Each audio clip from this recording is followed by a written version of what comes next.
there, everybody. I apologize, first of all, for the delay in this video. I've been having a lot of technical issues with my videos this week. So hopefully this will help out with our writing lessons this week. So this week we have lessons 9 and 10, and both of these lessons are about writing your introduction paragraph. So lesson 9, we are writing our lead sentence, or our kind of lead in, or also called a hook. So informative writing should always start with a strong lead or strong opening sentence that it's going to grab the attention of your readers. There's a lot of different ways that we can write a lead sentence, that we can write that opening sentence or hook. And we have some examples of how to do that. So for each type of lead, I want you to write your own example for your informative essay. So the first kind of method that we can use is to ask a question. For example, have you ever wondered where rain comes from? Right, that's a really interesting question. So for my essay, since I'm writing about roller derby, my question would be, what does it look like when you combine roller skates with rugby, but take away the ball? Roller derby, of course. Right, so I try to make an interesting question that's going to make my readers want to keep reading and keep learning.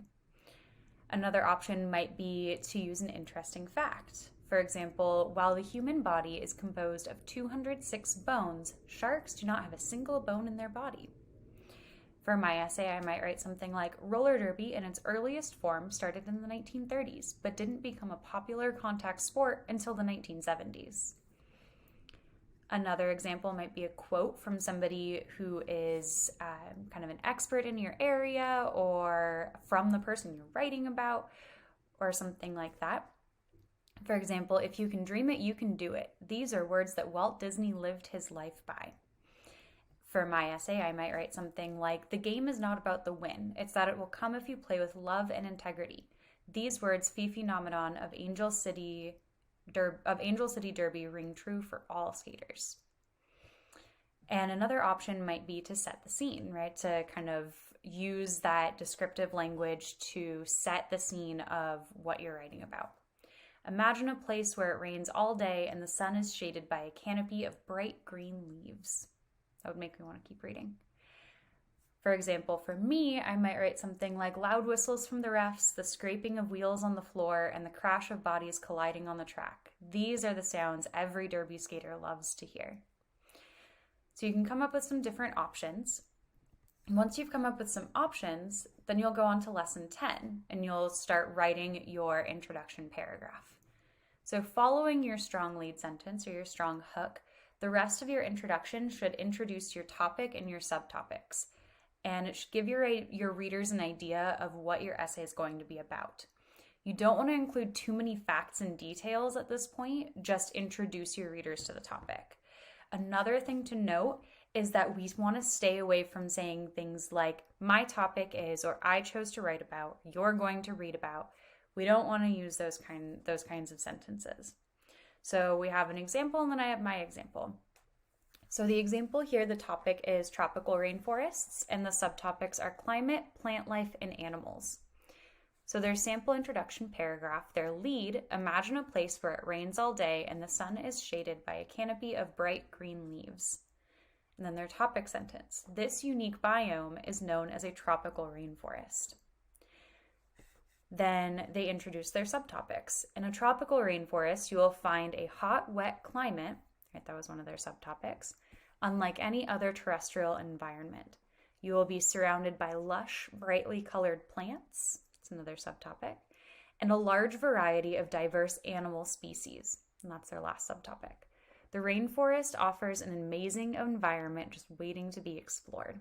So it's kind of like an ending sentence that just kind of wraps it all together. So my example, loud whistles from the refs, scraping of wheels on the floor, and the crash of bodies colliding on the track. These are the sounds of every derby skater loves to hear. So that's my lead. So let me move this over here. This is my lead sentence. These are the hallmark sounds of roller derby. So there's my topic. Roller derby is a contact sport on wheel. Roller derby, a contact sport on wheels, has a long history in America. That's one of my subtopics, the history, and around the world.